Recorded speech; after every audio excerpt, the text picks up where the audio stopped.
I am overjoyed to have back on Bad Faith podcast Max Blumenthal. He is the editor-in-chief of The Gray Zone, one of our very, very important independent media outlets, especially given the chief crisis ongoing on the globe, which is the genocide in Gaza. Welcome back to the podcast. It's good to be back. Great to see you. It's good to see you too, Max. Max, I really mean it when I say your reporting at the Gray Zone and some of these independent outlets is absolutely indispensable. And to that end, I want to start by asking you what your view is of the latest in the ceasefire negotiations that are being heralded by Trump's team as a real accomplishment and something different than the sort of rounds and rounds of kind of ceasefire successes or failures that we've seen over the last 2 years. Well, what we just saw at the White House, I think, was a more elaborate propaganda construct to continue the genocide in the form of a 21-point plan that would be undigestible to any dignified Palestinian leadership and was therefore endorsed by the Vichy Palestinian Authority. And this is a plan for pacification and continued Israeli military decimation of Gaza under the guise of a neo-colonial authority that will supposedly temporarily be presided over by the former prime minister of the country that used to rule mandate colonial Palestine, Tony Blair, who was also, obviously everyone knows, deeply involved and financially invested in the destruction of large swaths of the Middle East. He's been involved in the Palestinian peace process grift for years and had raked in contracts for JP Morgan clients under the guise of being a peace processor through the Palestinian Authority and through the United Arab Emirates. And he's seeking more money out of the ruins of Gaza. And this is like the perfect cover that Donald Trump needs to advance his own interpretation of the Gaza Riviera plan, which is a high-tech dystopia.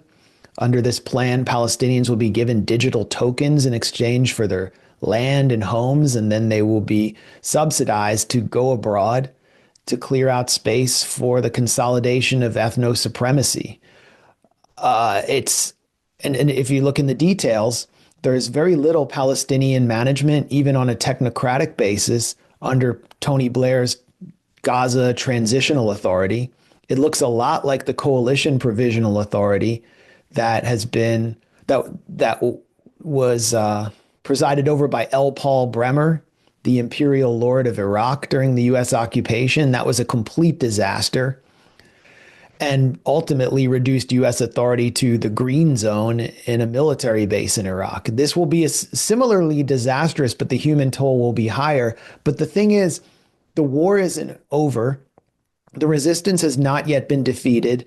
And if Hamas gives up its weapons, which they're being ordered to do, which is an absolute red line, then they will experience the same fate of Palestinians in the West Bank who gave up their weapons under a plan also involving Tony Blair, the Dayton Plan, back in like 2006, 2007, when British mercenaries came in and trained the Palestinian Authority, defeated all Palestinian resistance, and then they did security coordination with the Israelis. And look at the West Bank now. It's a complete prison.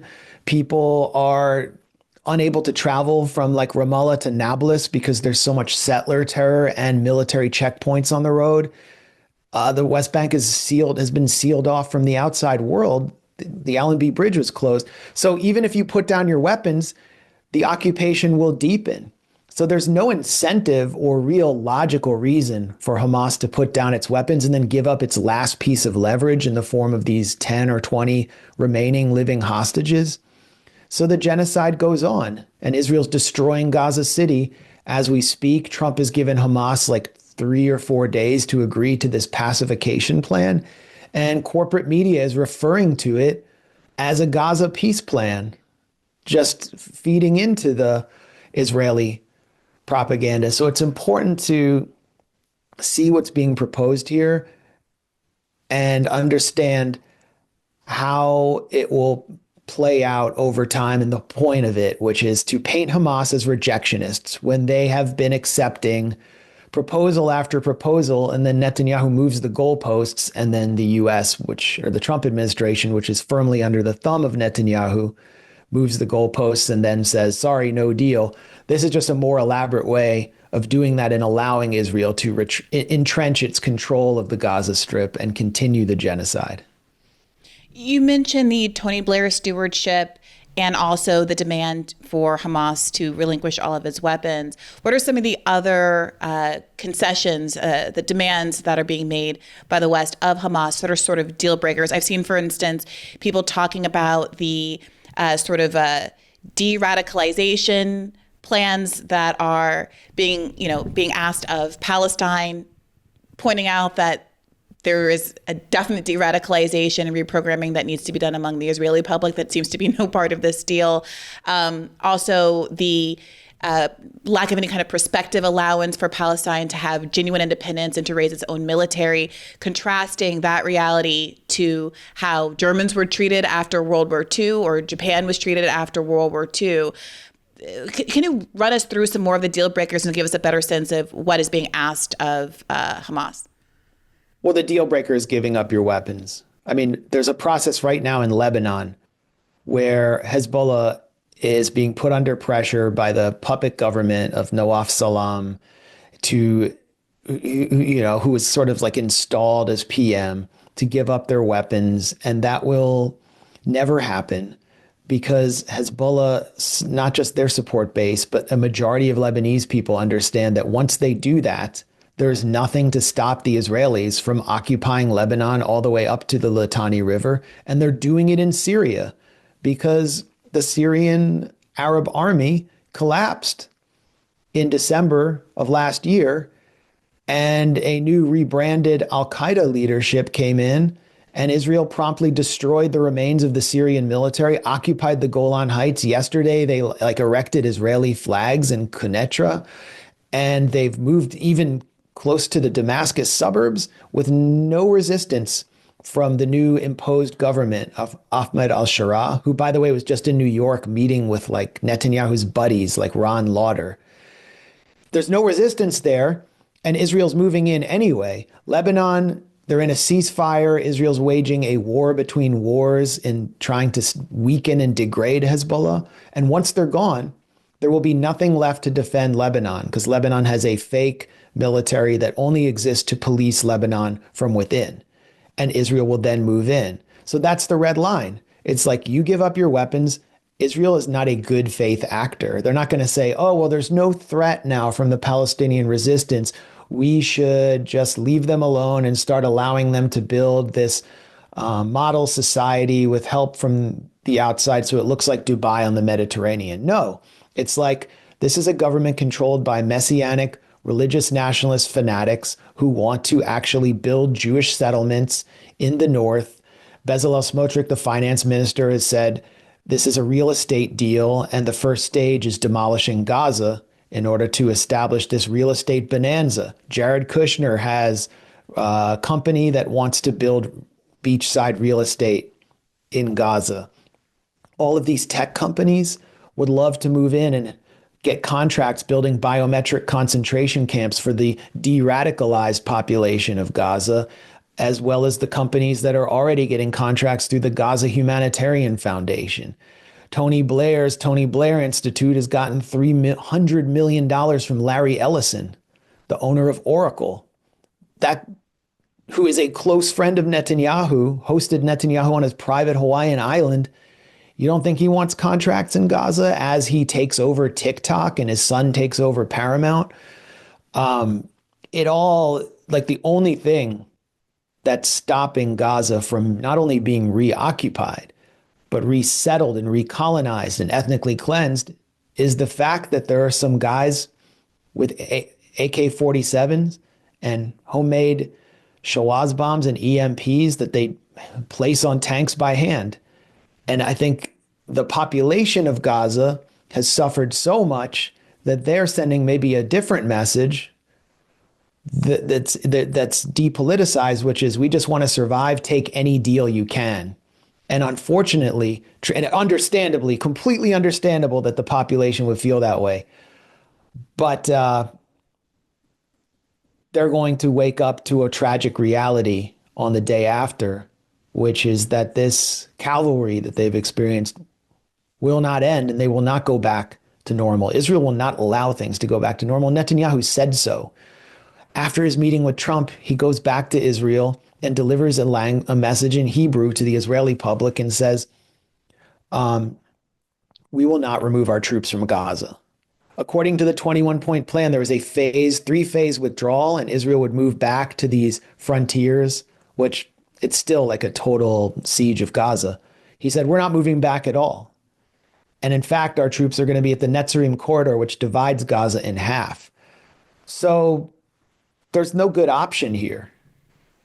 Yeah, so what does that mean then? You say a couple of things. One, that, Palestinians are going to be framed as they have been throughout this, as being the ones responsible for rejecting a ceasefire and therefore having welcomed, asked for whatever harms befall them. And it's especially the way that this, quote unquote, peace plan is being teed up by the media. If it is not accepted, one can expect the messaging to be very much Palestinians are to blame. You can't, don't feel sorry for them. Even though there's an enormous amount of public backlash against Palestine, to your point about the Ellisons and buying up CBS and buying up TikTok and all of the things, they're obviously working to have control over that public narrative, and that battle will continue to fall out. But one, they're going to have to wage a public relations battle. And two, as you alluded to, people on the ground are fatigued, overwhelmed, traumatized, starving. So it does seem like there's not a lot of good outcomes. What do you expect to happen here? Well, this is not just Gaza is the center of a global war now. And the war is constantly expanding as Israel seeks to preserve, it wants to establish hegemony over the region and preserve its control over its sources of colonial sustenance in Western capitals. And that is increasingly difficult, so it's constantly escalating. So what Israel wants out of Gaza is a large percentage of the population to leave. Where are they going to leave from? I mean, just look at the map of Gaza. Some of them could leave through the sea. Remember the Gaza aid pier? That crazy scheme that Biden cooked up or agreed to? That was supposed to actually help transfer war refugees to Europe. But look at the situation in Europe now politically. Europe politically is moving right. Like Nigel Farage's Reform Party set to take over the UK. Tommy Robinson's bringing out 100,000 people in the street as Elon seeks to fund a race war. This is happening all across Europe. They don't want Gaza refugees who have experienced the most, like a Holocaust in their society. The liberals don't want that because they'll lose power. So they can't go out through the Israeli side, the Israeli controlled side. So they have to go out through Egypt, through the Sinai. This is the nightmare of the Egyptian leadership, and especially the Egyptian military and the Egyptian elite, the upper middle class and upper class. They hate Palestinians. They consider them like a troublesome element.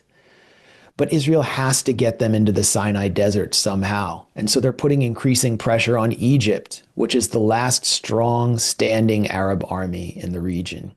So I could actually foresee a scenario in which Israel will seek to retake the Sinai and have a military conflict with Egypt, which would be catastrophic, to create another warehousing area to expand their strategic depth by pushing Gaza back.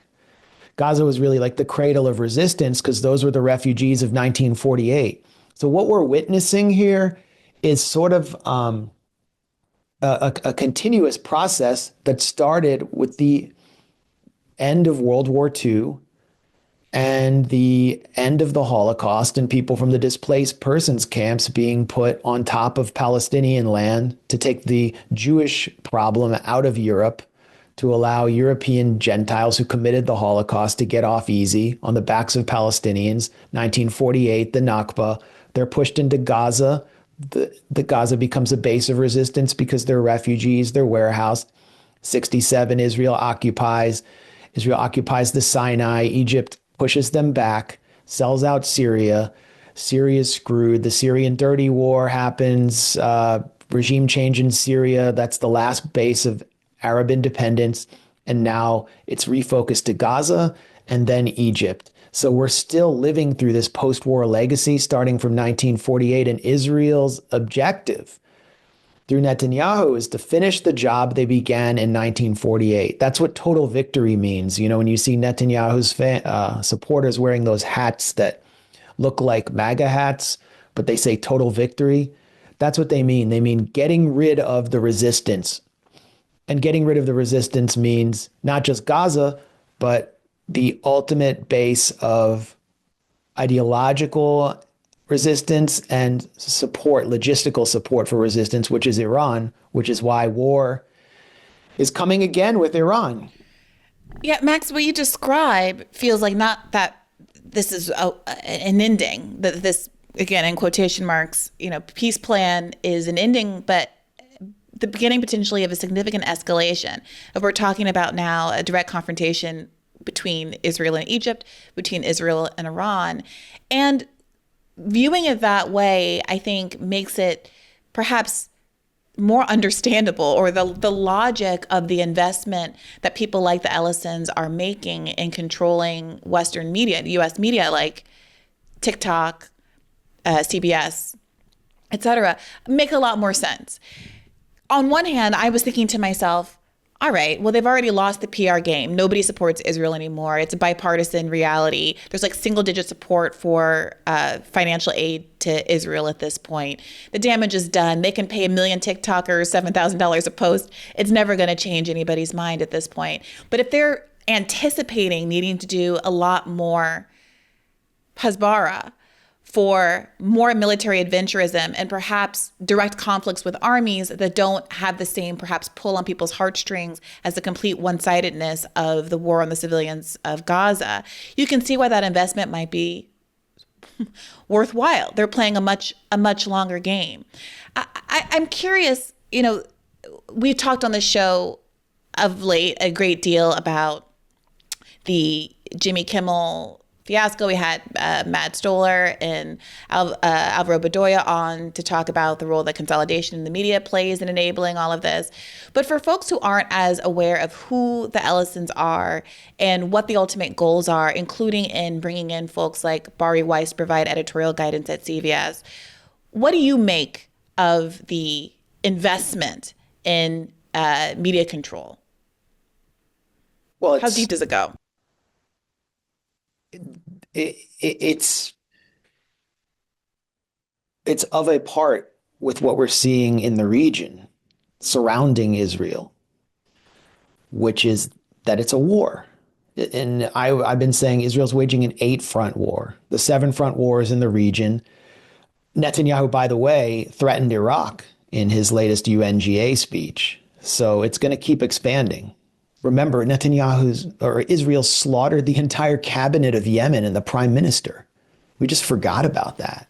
Yeah. They tried to slaughter the Hamas negotiating team in a U.S. ally in Qatar. There's no red lines here, but they're not, and they've killed as many journalists as they can in Gaza with any influence or cachet to cover up their crimes. Now, they haven't escalated to the point where they're killing journalists in the U.S. and killing content creators, but it's a war nonetheless. Well, that's the open question, Max. I mean, as you're very well aware, there are people who think that Israel played a hand in Charlie Kirk's assassination. A friend of Charlie Kirk, Candace Owens, has been on this beat for the last, whatever it's been, 3 weeks since Charlie Kirk's assassination. And you wrote a piece at the Gray Zone, not, claiming to have any evidence that happened, but laying out the argument for why people are suspicious of who is responsible for Charlie Kirk's death. So, I mean, what is the case? Why are people connecting Netanyahu to the Kirk assassination? Well, I mean, I'm going to try to connect it to your original question. My interest in the Charlie Kirk assassination was partly driven just by the usual attempt to interrogate how power works, rather than to just simply moralize about his his legacy and all the retrograde things he said, or, the antisocial tendency to celebrate his assassination. I mean, that was all just kind of playing into the hands of Trump Incorporated. And and when you look deeper into it, you see that there are contradictions in Charlie Kirk's career and life that were emerging that speak to or encapsulate the wider divide within conservative circles, I guess, between Khan Incorporated, Khan Inc., and the conservative grassroots, that the donor class that had built Charlie Kirk up, which was substantially Zionist, and some of them, were Christian Zionists from industry and finance, they were enacting an agenda or demanding that Charlie Kirk subcontract for an agenda that was totally at odds with where the conservative base was, and it was becoming embarrassing and impossible for him. So I started looking into that. I started talking to longtime friends of Charlie Kirk, people around TPUSA. I had people come out of right-wing media who I never thought I would speak to after my first investigation dropped, who wanted to tell me about what was going on just in right-wing media, where just every organization is under the control of some Israel first donor, and no one can say anything about Israel, and everyone must toe Netanyahu's line, and they're all like disgusted or afraid. So what Charlie Kirk and his killing, it spoke to something much bigger. And there were people who immediately came out, and it spoke to something much bigger that we're seeing play out in the wake of his death, which is the takeover of TikTok, which Netanyahu explicitly called for in a meeting with paid influencers, anti-woke influencers, where he's basically calling for an information war against the American public. And how does Israel roll? It operates through cutouts. It uses the Zionist movement in the U.S. as a base for its operations, so it has plausible deniability. They can't be called foreign agents. They're just Jewish Americans who simply care, like Larry Ellison, who is tight with Netanyahu, has donated enormously to Friends of the IDF, and is ideologically invested in this takeover, and also financially, and is a contractor for the CIA through his Oracle data centers. So they're seeking to take over as many U.S. media assets as possible, and it's all playing out very clearly. We're all being suppressed on TikTok already. The gray zone has 2 strikes. We can barely operate there. We're all going to get kicked off. It's Zionist occupied territory. But Charlie Kirk's TPUSA, before he was killed, was an arena of contestation, and that is not allowed in the conservative incorporated world. He was allowing people like Tucker Carlson, who is now, I think, the #1 target of Netanyahu's mafia in the U.S., to speak on stage, mock Bill Ackman, the billionaire Israel firster, as a financial fraud, call Jeffrey Epstein a Mossad asset. Charlie Kirk hosted a debate at his July summit on the Gaza genocide with Dave Smith, an anti-Zionist Jew, going up against one of Netanyahu's media henchmen, Joshua Hammer of Newsweek. You're not allowed to have a debate. There's no debate allowed. And so in the third part of my 3-part investigation, which is ongoing, I reported that Charlie Kirk had actually lost one of his biggest donors, who had been building him up since he was a teenager, Robert Shillman, longtime donor of Laura Loomer, Tommy Robinson in the UK, anti-Islam, anti-Palestinian donor, was going to have a plaque dedicated to him at TPUSA headquarters in Phoenix, and said, take that plaque down. If you're going to host Tucker Carlson again, this is my understanding, I'm done. So a lot of people took that and ran with it and said, well, maybe Netanyahu had Charlie Kirk killed because he was like the top Gentile asset outside the Trump administration to mobilize this constituency in the U.S. to support Israel's wars. But also, Max, it was the rush by Netanyahu to make these statements, the timing of the statements that seemed to be like weirdly maybe coordinated, aligned with Donald Trump's own tweets. The Yeah, to the minute. the repeated denial that he killed Charlie Kirk, posting 2 separate videos saying, no, I swear I didn't do it. A head of state having to deny killing an American civilian repeatedly. And the fact that in some of these final interviews that Charlie Kirk did, including the one with Ben Shapiro, and I think another one with Megyn Kelly, he was raising concerns about how constrained he felt in being able to talk about anything that was critical of Israel. And he said to Ben Shapiro, I think, we are critical of the media and media bias and media capture and all of these other areas. Should we be asking questions about what we're allowed to say about Israel? Is the media totally presenting the truth when it comes to Israel? Just a question, that maybe we shouldn't believe everything the media says. And so the timing of all of that together, and then I would also add to that the fact that sort of conservatives were very quick to very confidently say what the politics of the shooter was prior to anyone having any knowledge. I mean, look, that sort of thing happens. Everyone just kind of rushes to confirm their priors. But the overwhelming confidence of not just people on the internet, but Donald Trump to say that this must have been a leftist. A part of my brain said, well, if you knew it was going to happen and you knew who it was going to get pinned on, you can very confidently make that claim long before any evidence comes out. So all of that together. And I would also just add, there's a history of Israel being behind assassinations. So all of that together, what I'm thinking of an ambassador in London in the 90s. So all of that being said, I mean, what do you take from this? I mean, someone like Candace Owens is obviously still very committed to getting to the bottom of this. She does not seem convinced that Tyler Robinson is in fact the shooter, or that the events that were being told, led to Charlie's death really were real, that he was a patsy. There's a lot there. So, first of all, Charlie Kirk, was not like some great hero or moral leader who was suddenly discovering that Palestinians had been this hideously oppressed group that deserved to be treated like humans. He was being driven insane by the forces that had created him up into his final days. And, when he came out on Megyn Kelly's show and said, I have less ability to criticize Israel than an Israeli does, and actually singled out stakeholders, referring to his Jewish Zionist donors, who are obsessed with one thing, which is a foreign country, not America first.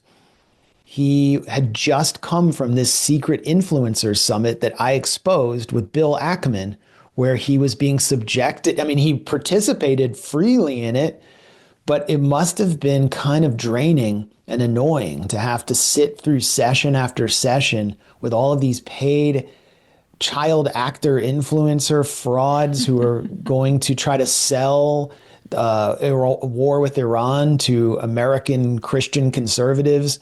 And he has to basically oversee it to keep in the good stead of his donors. And then I subsequently learned he was having to participate in Zoom sessions with a group of like 10 Netanyahu cutouts, including Bill Ackman, this psychotically anti-Palestinian venture capitalist Sean McGuire from Sequoia Capital, and Joshua Hammer, and figures like that. I mean, these are like some of the most irritating, repulsive people on the planet. Like Candace Owens had to be around them. People say, oh, Candace Owens is anti-Semitic. Well, if those were the only Jews I was ever exposed to, Ben Shapiro and them, I'd be pretty anti-Semitic too. I'd be like freaking out about the Frankists all day. Seriously, I mean, she didn't know, it wasn't like she grew up going to bar mitzvahs at some liberal high school in the suburbs or something. Look, as an outsider, it did feel like Candace Owens' sort of response to Kirk's murder was in many ways the most like heartfelt, authentic. Yes. It felt like it was a lot more heartfelt than Erica Kirk. I mean, she actually, and certainly more than Benjamin Netanyahu. Yeah. So back to your question, Benjamin Netanyahu needed to claim Charlie Kirk's legacy because he took on this mystical martyr figure after his killing that was going to loom large over the conservative movement. And Netanyahu needs white conservative Christian males who join the military to go fight and die for his self-proclaimed Jewish state. That's why they needed Charlie Kirk. So he goes out and lies about him. And then we presented the truth. It came out of independent media. And then some other actors actually took it to the next level and said, actually, Bibi had him iced. And that destroyed Netanyahu's whole narrative.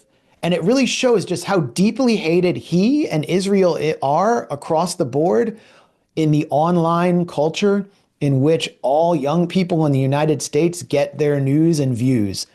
And it speaks to the total PR collapse. Then, you brought up what Candace Owens is doing by questioning the official story. All of those people who are extremely online, who are under 40 or under 35, are questioning the official story too, because it doesn't add up. They haven't produced the evidence to convict Tyler Robinson in the mind of the American public. Luigi Mangione, I don't see that many people questioning it. There were like some elements that I wanted to question, like how did he get so close so quickly to Central Park after doing the shooting? But it seems like he wanted to do it. But in this one, there's a lot of questions that are being fueled by the investigation itself, like the fabricated text messages, or apparently fabricated text messages between him and his like furry trans lover that we just haven't heard from, who seems to have disappeared. They're fabricated? I mean, like, I understand what the narrative was. It felt like not an organic conversation that you would expect between two people of that age, et cetera. But your view is that, I mean, you feel that way as well. Or is there additional evidence that they were look at the language, not authentic? Look at the language, my love or my dear. I mean, what 22-year-old talks to their lover like, my love, I am going to retrieve. I know some of my girlfriends and I were like, vehicle. We're jealous. where do we find a man like this is what we were asking each other. But well, yeah, like say baby or something. What do you say as a 22-year-old? Like when I was 22, I'm a Gen Xer. We didn't talk like that. And it looks like a 65-year-old law enforcement agent wrote those. There are no timestamps. Kash Patel said, we have found a manifesto, but it got lost. So we have to forensically reconstruct it. There are no screenshots of the text messages. Just give us some screenshots at least. And they provide a very neatly distilled confession. At the same time, it's not clear he's cooperating. And a judge just put tons of discovery under lock and key so the media can't report on it. So they need to be more transparent. The autopsy doesn't seem to exist. There are all these questions about the ballistics, the exit wound. His comms director, Andrew Kolvitz, says it's just like it's all the way that it's being framed all fuels public mistrust. And the public already does not trust the official story of anything, which is partly how Trump got reelected. And I just want to make a larger point, which is that we are now living in the years of engraved lead. That's what I call it.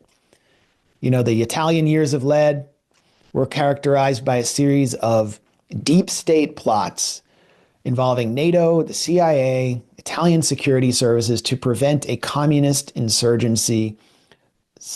Two of the major points were 1969, the Milan cafe bombing staged by the CIA and Italian security services using local fascist stay-behind elements to frame Italian anarchists in order to discredit the left. In 1979, the Red Brigades kidnapping Prime Minister Aldo Moro, who was someone who was coalitioning with socialists, they said he's not radical enough and he's going to cut a deal with the Social Democrats, so we have to kill him. It turns out the Red Brigades were heavily penetrated by CIA, and some even suspect Mossad because Aldo Moro was quietly allowing the transfer of weapons to PLO factions.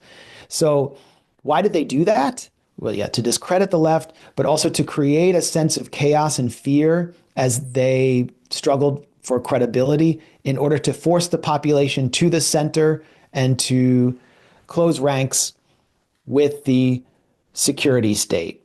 It's kind of the same narrative we see repackaged again and again during BLM, January 6th. Like, is consistent with the history of the FBI and COINTELPRO operations are 85% or something like that against the left, which brings me to sort of an elephant in the room for our like collective media space, which is that we've been, told by one of our community's foremost First Amendment journalists and free speech advocates in the course of his reporting on the Twitter files that the censorship, the crackdowns were overwhelmingly against the right. And while I thought that was really useful reporting and covered it extensively on Rising and also on this show, I felt that without knowing what you were given by Elon Musk, it was difficult to know, to be able to say that. If you don't know what the totality of the information is out there, you can report on what you're given, but you can't make claims about the sort of the emphasis or the overall focus of right versus left crackdowns by the state. And now we're living in this world where not only is our crackdowns against Palestinian students and professors, getting rid of entire Arab studies departments at elite institutions and non-elite institutions, deporting or threatening to report and incarcerating grad students for months because they've written op-eds critical of Israel. I don't have to enumerate to you all of the ways that speech has been imperiled for citizens and non-citizens alike by Israel, by pressure from Israel not to report critically of them. And we have Matt Taibbi, who has made this claim that most of the crackdowns are against the right as opposed to the left, sort of silent in this moment, or not just silent in this moment, pushing back against folks who are wondering why he hasn't reported on any of those kinds of speech issues with the following kinds of excuse making. He tweeted, and I believe this was just yesterday as we're recording this, in response to someone who said, I agree with you, Matt, but man, not having you out front with the bullhorn about Gaza is just a disgrace. He responded, if you know what you think about it to the point of knowing what I should say about it, what do you need me for? And this is the tone of a response he's given in the past, which is to say, everyone else is talking about Gaza, why should I?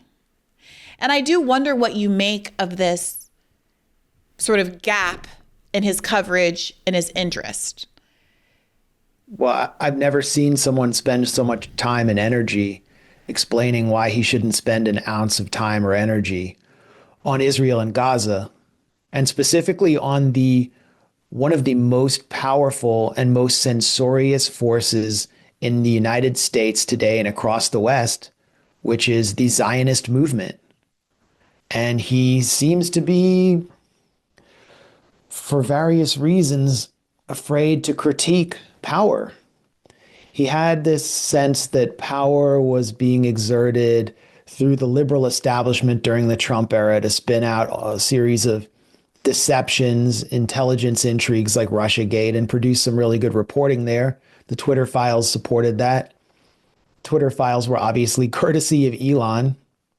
Elon is someone who has a massive political and economic empire, which is interwoven with Zionist power. In fact, Elon launched an Israeli spy satellite through his SpaceX recently from Florida. No one talked about that. Elon's basically been captured. He's supposed to be the richest man in the world, but he's been captured by an even more powerful force, which has captured the entire Trump administration. Like how? Like, why is this happening, Max? Like, I've asked a lot of guests this. Like, what is it? Is it just compromise? I mean, is the sort of Epstein of it all, that everyone has some horrible, like something so horrible that they've done on them that it doesn't matter? If you're literally the richest man in the world, you still can't stand up to Israel? Well, there may be elements of blackmail or compromise, but that's usually something that comes out when you start to emerge as a threat. what really happens here, like with a figure like Marco Rubio, who was he when he was a young man? He was sort of like a party guy, frat guy who was on the make from the Gusano world of South Florida who wanted to be a big power player. And so he meets his future pimp, Paul Singer of Elliott Capital Management, who's an Israel First billionaire, starts cultivating him along with AIPAC donors. Same thing with so many of the cabinet level figures in the Trump administration. And I mean, Jeffrey Epstein is in the middle of this, but it's sort of like he's just in the middle of this post-war financial infrastructure that is heavily Zionist. And when I say heavily Zionist, yes, it's heavily Jewish, but it's part of the Jewish world that, that disgusts me, that I totally despise. But it's also, there are many Jews who also despise it.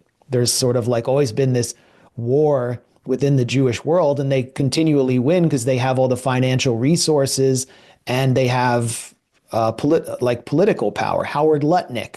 I mean, how did he get his townhome? He bought it from Jeffrey Epstein through a shell company set up by Epstein and Les Wexner.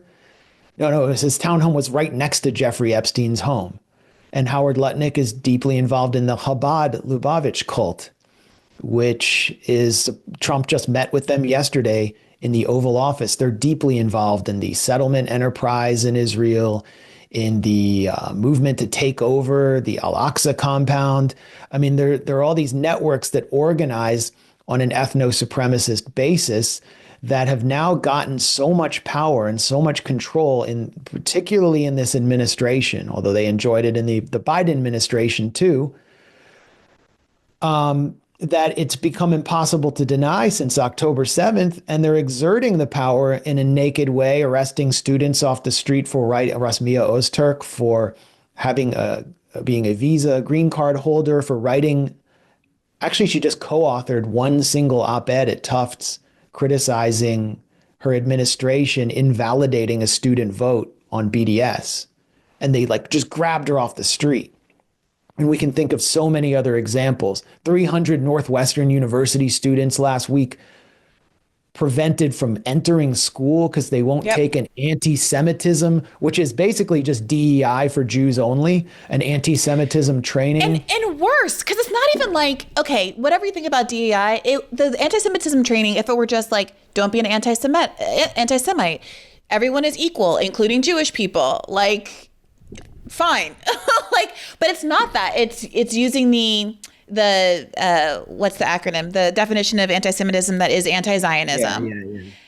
And it's using the IHRA definition. Which equates it with criticism of Israel. And this particular training seminar, which has been imposed under threat from the Trump administration via Israel, is a Zionist indoctrination course.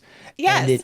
And I mean, for Matt Taibbi, who's criticized woke DEI training seminars and just went all ballistic on Robin DiAngelo, who I also consider to be kind of a joke. And of course, and Davos fellow Ibrahim X Kendi, be consistent, but he can't be. And it's like, okay, you can even not like the left, and he can have his reasons. You can be a conservative, but it's about the principle. And if you're gonna wrap yourself in the cloth of the First Amendment and not talk about this, the most immediate, existential, titanic threat to the First Amendment, because you're afraid of the Zionist movement and you're afraid to critique Zionist power, then you're just irrelevant. You're not just being hypocritical. You're just going to lose relevance. And so the people that are pushing Matt on this are actually paying him a certain level of respect. That's how I feel, to be honest. That's how I feel. I feel like if I didn't care, I mean, there are a lot of people who don't talk about Gaza, right? There are a lot of Zionists. There are a lot of everybody. I'm not inveighing against Bari Weiss for not talking about, for not being pro-Palestinian, because she is who she is. I am. Well, I mean, I hate who she is. But I know what you're saying. I know what you're saying. And it's what his critics are saying is you're a talented writer. You haven't been afraid of power or to offend people in the past, Yes. and you have a certain cachet more than most writers, and you should use it. Yes. And you're not. So they're actually showing him respect. I mean, if they thought he was a complete clown, they wouldn't be lobbying for this. And Yes. he's treating them with complete condescension, spending a lot of time to show them disrespect. And it's because he must be afraid of something here. But at this point, if you're going to spend that much energy defending your silence, you're going to lose relevance, and people will find other writers and other voices to follow. And that's the same. I think I can say the same for the various media assets and institutions that Zionists are taking over on behalf of Israel. Is they're going to lose credibility if they even had any left. There will be a mass exodus from TikTok, and people will just go somewhere else. Yeah, it's a very interesting dynamic playing out. I do wonder if he's going to lose the audience, right? Because some people say his issue is that he's audience captured, and I think I don't buy that, because people have said the same thing about someone like Glenn Greenwald, but Glenn Greenwald hasn't folded on this. He's been incredibly consistent, right? And even if his audience gets mad at him, an audience that might be increasingly politically diversified and more conservative over the years because of coverage of things like Russiagate and all that, like it hasn't changed his ideological commitments. So I don't buy that, and it doesn't feel like a lot of people are fleeing Matt Taibbi's Substack because, maybe if there were a kind of a financial consequences for this, it would change the equation. Maybe not. But on a bigger scale, it's kind of fascinating. Go ahead. Can't we just establish that any credible writer should be willing to take a financial hit for their beliefs and their principles? I mean, you don't have to tell me. You don't have to tell me. I didn't love losing that rising paycheck. I'm not gonna lie, but to me, the whole point of having access to that. Oh, and how did you lose it? Why did you lose it? Speaking of Zionist power. And it's the same, by the way, it's the same company, Nexstar, that fired Jimmy Kimmel, that, temporarily suspended Jimmy Kimmel.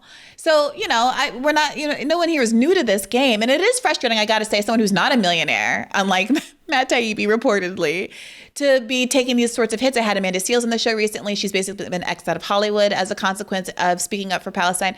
It does sometimes feel like the people who have sort of the flexibility to lose the most aren't the ones that are willing to take the stand, with some exceptions here or there. And that is part of also, I think, the frustration with respect to Matt Taibbi. On the other side, you've got these extremely influential, extremely popular conservative figures like Candace Owens, like Tucker Carlson, like Dave Smith, who are willing to be incredibly powerful advocates for Palestine, so much so that they're now being deemed the woke right by other conservatives. And I do wonder how you see that coming to the head as someone who, follows that side of the aisle and, has done interviews and has some experience with these people. I just feel like as a writer or a pundit or whatever you are, you can't isolate yourself from the world. And I lived in the world during COVID, and I didn't like it. And I saw how it was damaging to our social fabric. I saw the grift by tech billionaires. I saw digital ID coming down the pike, and that it was going to be used to limit our access to social benefits. And now it's happening. It's becoming law in the UK. And I saw vaccine passports as a direct highway, sort of like a super highway to digital ID and social credit. I had this critique of COVID that completely alienated large segments of the institutional left, or what I call the professional sectarian left. And, people castigated me, and I lost friends, and I took whatever a financial hit through, the different crowdfunding sources we had. And I think, many of my critiques have proven correct, but I wasn't out to just alienate the left or something. It was just that I didn't want to live in that kind of society. And that's where my critique of Zionism comes from as well. So I think, if you're afraid to piss off your audience, you that speaks to a sort of a lack of credibility. This shouldn't be seen as a business.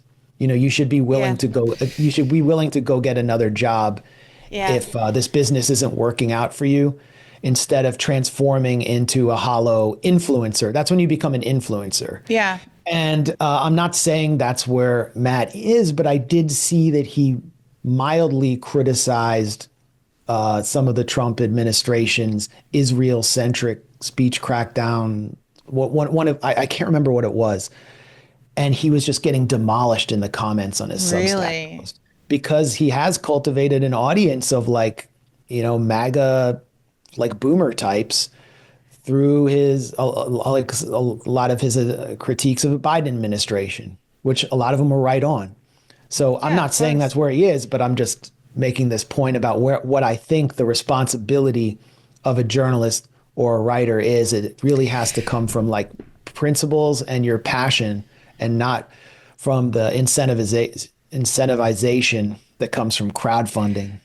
Well, speaking of one's role as a writer or journalist or a media figure, pundit, what have you, that's a really good segue to, I know the last thing I want to talk to you about, a conversation I know you've been interested in, and which I've been very preoccupied with myself. I've now watched it 3 times, which is this interview between Ta-Nehisi Coates and Ezra Klein, where they speak at length, each of them sort of defining what they think, what their role is as journalists, and also what they think the line is. Another way to say that is litmus tests in terms of,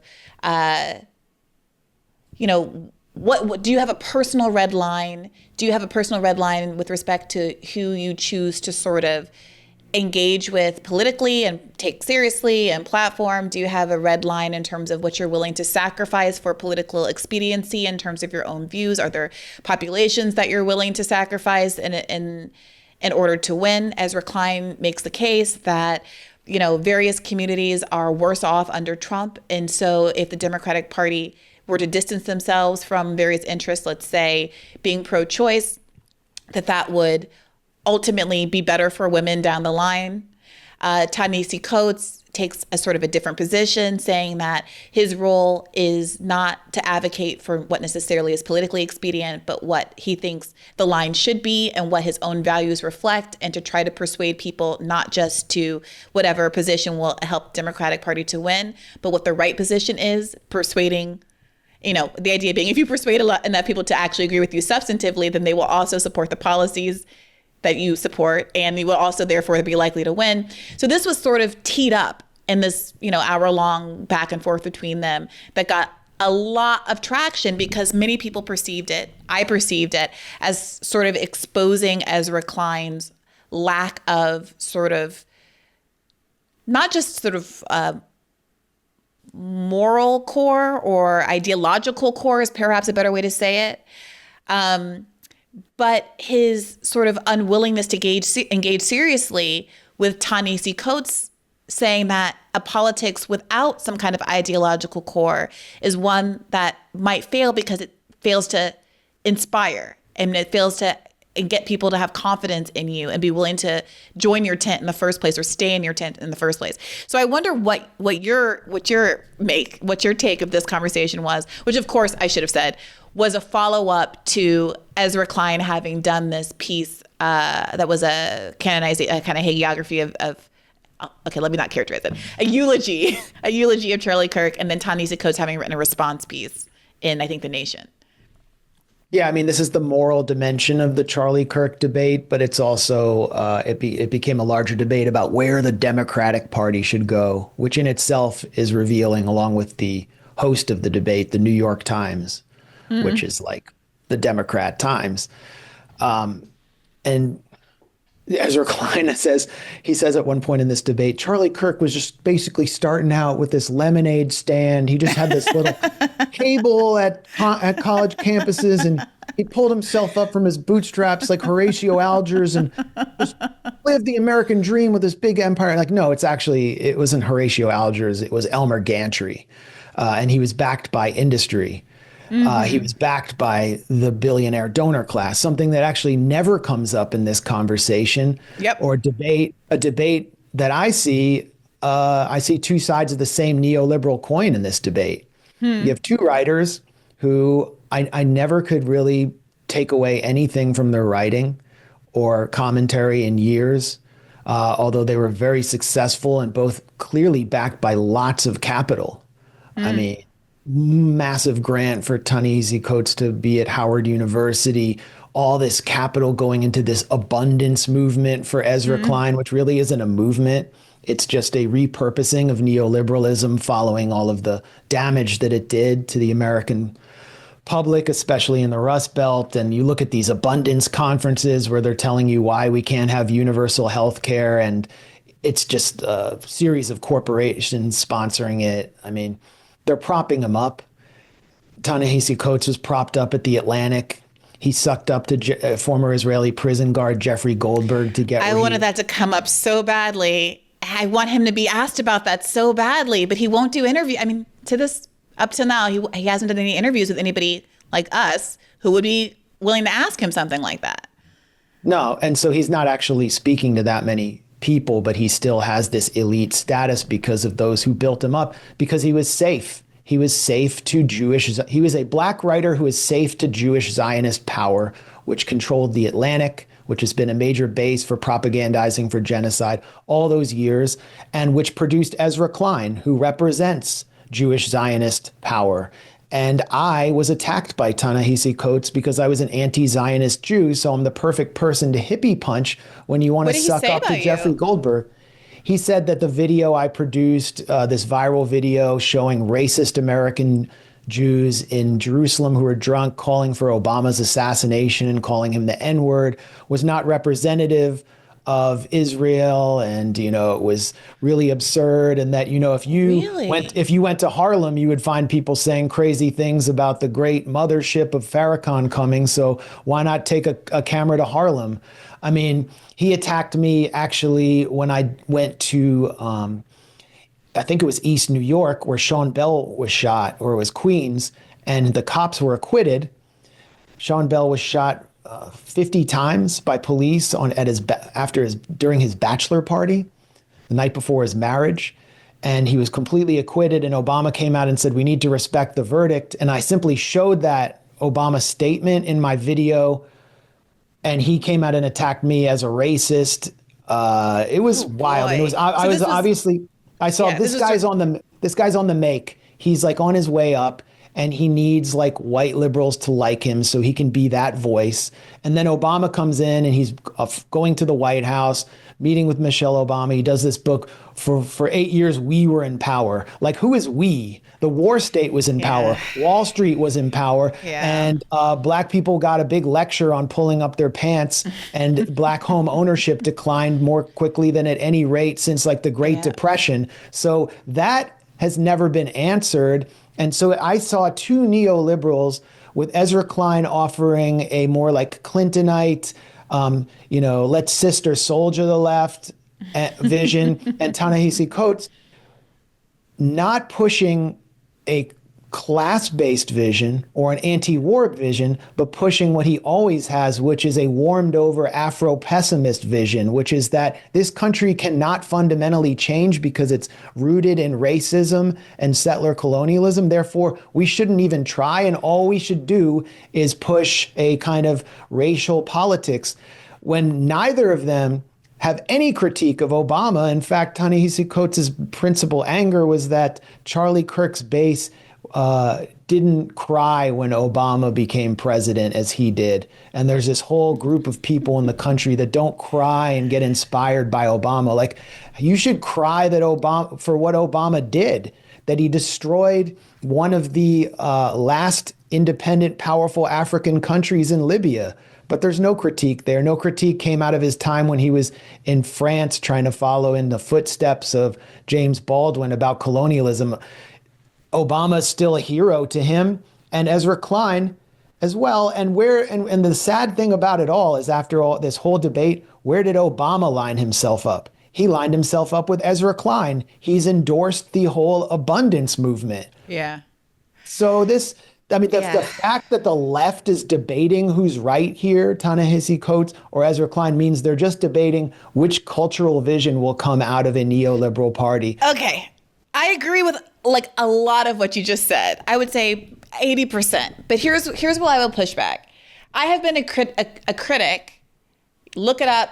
I think maybe the best thing I ever wrote was this piece for New York Magazine that was a direct response and criticism of Ta-Nehisi Coates' first white president piece. That was criticizing him on the basis that he was being racially reductive and that he engaged in this sort of Afro-pessimism in part because he had no class analysis. And that you can't simultaneously, to your point, Max, argue that everything is terrible in the world. I mean, America is so racist that it's basically irredeemable. Or I don't know that he would use the word irredeemable, but America is so racist that people are willing to shoot themselves in the foot and not accept policies that will help them because they are framed as helping the undeserving poor, and also insist that Democrats frame every policy they put out as helping the undeserving poor. Like it doesn't help. It doesn't work that way. If you think that America is racist, and I agree, then you can't insist that everybody's politics be pitched exclusively through a racial lens. Because at the time, remember, he was very critical of Bernie Sanders for not sufficiently racializing his message and getting popular off of a more sort of clean economic populism message. Okay. I ended up meeting Coates accidentally at some point after that. He had read the piece. He was very generous about it. It seemed like he was in a kind of evolution. And my read on Coates is that he has said this, I'm getting this from interviews, not like mind reading, that he has felt sort of insecure about being put in the position of being sort of like the racial voice of America. And since then, I think, especially in the context of his writing about Palestine, has expressed regret about some of the positions that he's taken. Now, I don't want to give him too much credit because he's been a little opaque about what he wishes he hadn't said or the commitments he hadn't made. And I do wonder if when he alludes to these regrets, he's referring to things like denying the racism of Israelis and how common, it's not fringe like Black Israelites in Harlem or whatever, or Hoteps or whatever. It is very much the majoritarian belief in Israel, these supremacist attitudes toward Palestinians. I wonder if that's part of his regret. All that being said, put that to the side for a second, or all that having been caveated. In this interview, I agree with you that he would have been stronger against Ezra Klein had he adopted, one, a more critical approach to neoliberalism, the neoliberalism of Barack Obama, the neoliberalism of Hillary Clinton, the neoliberalism of Joe Biden and Kamala Harris, and been able to point to that as part of the reason why Democrats lost, as opposed to his sort of tepid pushback that said, well, you don't have to throw various constituency groups under the bus. You could have just not run Joe Biden, who was an unpopular candidate that nobody thought was cogent. Or he also didn't hit the Gaza point very hard. Did you notice that? After his book, since his book came out, he's just disappeared on that. Yeah, he was sort of like, he sort of started to tell this anecdote about how hard it was for him to talk about Gaza in the context of this election where Kamala Harris, who some Black people were excited about as a first Black woman, yada, yada, yada, was the face of this genocide and how hard it was for him to sort of negotiate that. So he told it in that way, like it was hard for me to pitch my book when so many Black people in my audience didn't want to hear criticisms of Kamala. But he didn't actually put to Ezra Klein the real question, which is, if you wanted to win so badly, and if you're such a pragmatist, what do you make of the polls which show that the number one reason that Biden 2020 voters didn't vote for Kamala in 2024 was Gaza? If you're such a pragmatist, why are you arguing that in the 3 states where abortion rights outperform Democrats, we should run more anti-choice Democrats? If you're such a pragmatist, right? Because the whole grift is painting what a neoliberal agenda, which I think is the agenda that Ezra Klein sincerely believes in. That is his ideological commitment that he won't admit to. He has to dress it up as though, well, these are hard choices that I'm making that I don't want to make.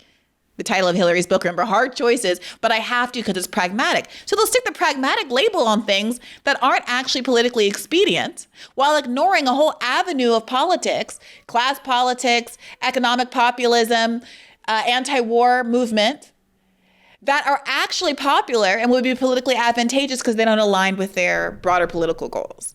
And that is why, to me, although all that you're saying that's critical of Coates is largely true, I gotta still side with him in the context of this debate, because at least he was open to the idea, or at least alluded to the idea, of exploring these other avenues to victory that I think are frankly much more likely to be successful for the Democratic Party. Yeah, it's just a very narrow framing of the debate. Like, the debate is framed strictly along culture, or largely along cultural lines, and doesn't address the real fundamental problem with the Democratic Party, which is a fundamental problem with the American economic system. And so there should be no debate about the debate. There should be a critique of the similarities between the participants, and that it's sort of a pseudo debate, like the 2008 primary contest in the Democratic Party between Hillary Clinton and Barack Obama, where it was, should we address sexism or racism? But let's not address what just happened to this country, which is the whole working class got destroyed in the financial crash and the housing crisis and the Iraq war. Those are two very uniting factors that almost came together in 2016 with Bernie Sanders, that could have prevented a Trump presidency. Yeah. Trump spoke to it. And so the debate was basically about nothing. And it was a debate that could have taken place in Davos, but it took place in the New York Times. And that's my overall.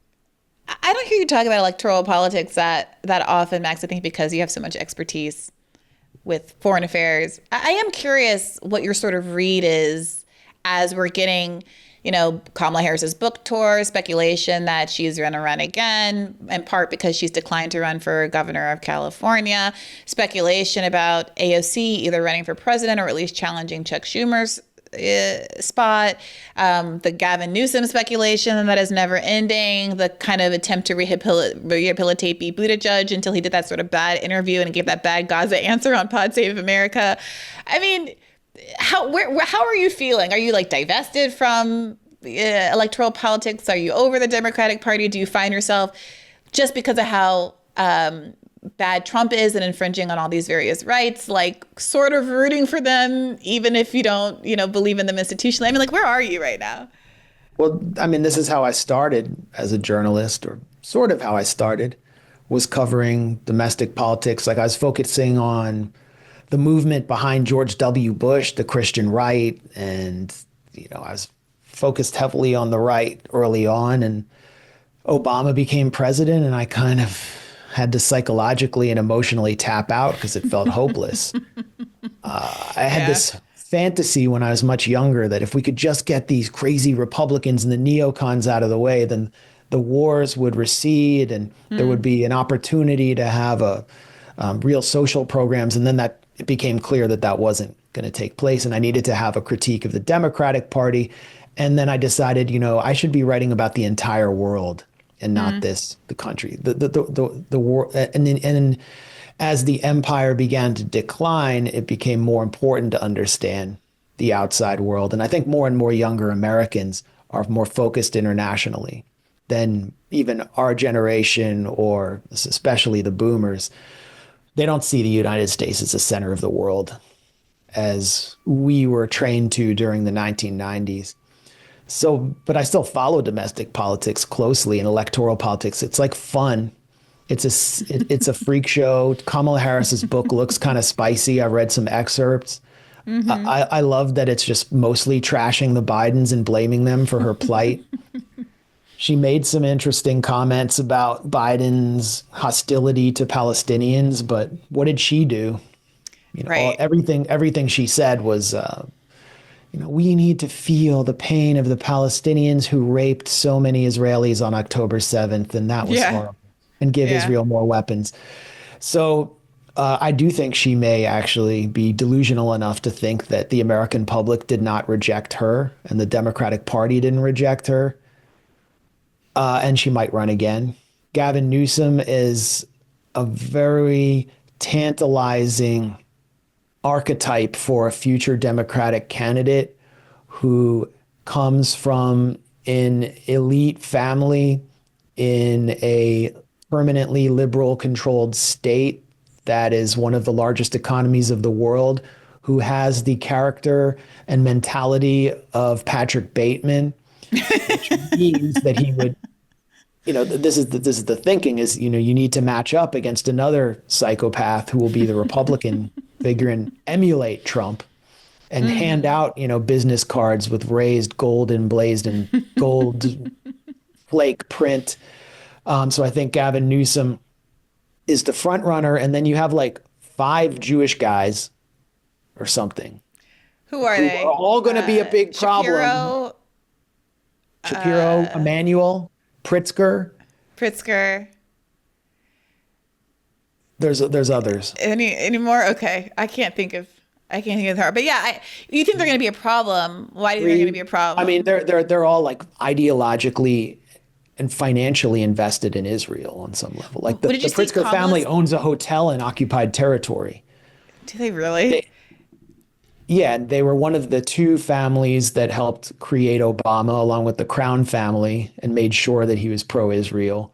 Then Josh Shapiro, he went to Jewish day school with Jake Tapper and wrote those hideous essays on Palestinians being like incurable savages.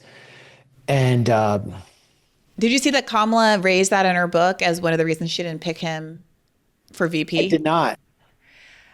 She said, here it is. There was also some interpersonal stuff where she felt like he was too big for his britches. She said, Harris described Shapiro as poised, polished, and personable, but writes that he made it clear that he wanted a seat at the table for, quote, each and every decision she made. A vice president is not a co-president. Oh, wait, that's not the quote. She brought up the she didn't say like he was too pro-Israel, because obviously she's pro-Israel. Like he can't say that. But I think that there was some allusion to him not being sufficiently sort of compassionate in the rhetorical way that she over indexes on toward Palestinians. At any rate, so you got them. Go ahead. And then again, like, let's take them all together. Everyone we just mentioned. It's a lot like the 2020 primary that was engineered by Obama from behind the curtain, where they took all of these various candidates with seemingly different personalities and played a shell game in order to collapse all of the electoral votes that Bernie could have won, to prevent Bernie from essentially prevent anything from consolidating around Bernie. And they all get offered favors. Pete gets the transportation secretary, and we'll make you more powerful in the Senate, but you just have to close ranks around Biden, who is my handpicked guy because he's practically brain dead and he was my vice president. So I'll run his White House from behind the scenes with my people and David Plouffe and so on. So it's the same thing here. They all represent the same ideological tendency in the Democratic Party. They're pro-war, more or less. They're going to keep the military budget around $1 trillion. They're all pro-Israel. They're tech-centric. They believe in techno solutions. Yeah. They're going to, and then they, have some modest reforms that they'll make to Trump's like tariff policy and his economic policy. But there's almost no one outside of that except for Ro Khanna, who is just sort of positioning himself, I think, in a very calculated way as the heir to the Bernie wing of the party. And he's going to run and he's going to go on your show and speak to your audience in the way that he thinks they want to be spoken to. And he's even sent me direct messages or a direct message, like, because I mocked Pete Buttigieg on his statement about Gaza, and he said, we need to speak out on this. So he's already like positioning us as his fascinating. I haven't actually heard from him in a while. His people used to reach out similarly regularly to like ask to come on the show. And I can't remember what the topic was, but the last time he came on, I might have asked him about you, actually, when you confronted him over what Ukraine. Was it? Something Ukraine related? Yeah. And I felt like the enthusiasm dwindled after that interview in particular. But I also admit that I haven't reached out of late either, so I can't say that there's any actual acrimony. But it's fascinating to me that he reached out to you. And like, here's the problem. I don't know how you By the way, feel I about. responded, sorry to interrupt, but No, please. I responded and I asked him, will you be rejecting donations going forward from Andreessen Horowitz and calling out their takeover of TikTok because they donated to him and they're part of the pro-Israel consortium taking over. No response. But anyway, I interrupted. Yeah. This is what I'm getting at. It's like the bar is on the ground, right? If the field is like Shapiro, Pritzker, Kamala, Newsom, Roe, then Roe does look attractive in that context as, you know, being the one who isn't for genocide, for instance. I mean, the bar is on the ground. But I'm curious what you think the left should do. I mean, do you think that we, on some level, in the absence of a genuinely left candidate or like a more like a less financially compromised candidate than Roe might end up being, go ahead and throw a lot behind him because he's better than the alternative, lesser to evil style? Should the left be supporting third party candidates? Do you think that, you know, we should be trying to get ourselves together and run a genuine left sort of insurgency within the Democratic Party on the Democratic ticket so they can be in the debate stage and all of that stuff? I think that we should, first of all, dispense of the idea of the left because I don't totally understand what it is anymore. Why do you say but there are that? these general principles of class and war that we should all agree on, and that many people who don't identify as leftists would agree on. Sure. And that it's not, you're not allowed in the Democratic Party to advance any policies that would materially change the established rules on class and war. Yeah. So I see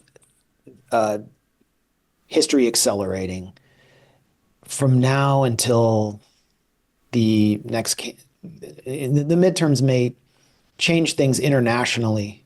I mean, one of the reasons Israel's rushing towards war with Iran is they're afraid Trump will begin to lose control after the midterms. And so they have this window. But up until 2028, they're going to be a series of wars. The financial situation in the U.S. is going to continue to worsen. And we will I think we'll still be witnessing genocide in some form or another in Gaza. So all of the issues that exploded into the open in the Democratic primary in 2024 and at the Democratic convention, it's going to intensify. It's also going to be present in the Republican Party because of the trends we discussed with the like colored Charlie Kirk's final days. The conservative grassroots is moving away from the kind of neoconservative George W. Bush coalition on these issues. And so there are points of unity there. We're going to see the bipartisan duopoly just increasingly discredited by 2028. So there is room, I think, for running primary candidates in congressional races, at least to get a platform. But there also has to be a block of people within the, whatever you want to call it, the left, the progressive base, willing to walk away on these core issues. And I think challenging Zionism it's not a boutique issue. It's such a core issue that goes to the heart of financial and political and military power and the way that it's misappropriated in the United States, that it's worth walking away if it's not answered. And a candidate does not, at the very minimum, block offensive and defensive weapons to Israel to end this catastrophe. That's the demand. And, you know, power concedes nothing without this demand. And it's not what the institutional left actually did in 2024. Do you remember the letter that went out from DSA, JVP, Jewish Voices for Peace, and the what was the coalition called that I totally forgot what the coalition was called. Uncommitted? Uncommitted, yes. And it was a letter to Kamala Harris, and it was basically appealing to her and asking her politely to suspend weapons to Israel, and it spoke to her as Democrats instead of as American voters. And that was totally unacceptable. She basically wiped her ass with the letter. I don't know what she did with it. Rolled a joint with it. When Doug Emhoff was at Soul Cycle, she blazed one with it. I don't know what she, but she really didn't care about that letter because there was no demand and there was no threat. So there needs to be a real threat to walk away completely from the party, not, oh, we want a Palestinian speaker at the convention. That's going to make us happy, because there's going to be a whole other, less politically educated part of the Democratic base that is so traumatized by Trump that they'll be willing to vote for American Psycho Gavin Newsom or Jake Tapper's schoolmate Josh Shapiro. But the Republicans already have that. That's the thing. Like, the Democrats don't have those kinds of constituencies that are willing to walk away. The Republicans have that. That's how the Christian right got power in the Republican Party. They only represent like 10 or 12% of the American public, but they're always willing to walk away unless they get some judges who will do their bidding. That's why they were willing to work with Trump, who is accused of, not exactly traditional morality. They don't care. They care about power. So that's what the left needs to do here, is be completely principled and willing to walk away if you don't get what you want. And I know it's a hard thing to do. I mean, it is traumatic to live through this second Trump term. Yeah, you raise a lot of, first of all, I completely agree word for word with everything you said. I mean, you're very much preaching to the choir. And I think you raise a really important point that the vote blue no matter who pressures are going to be turned up to 300% because of how bad Trump is.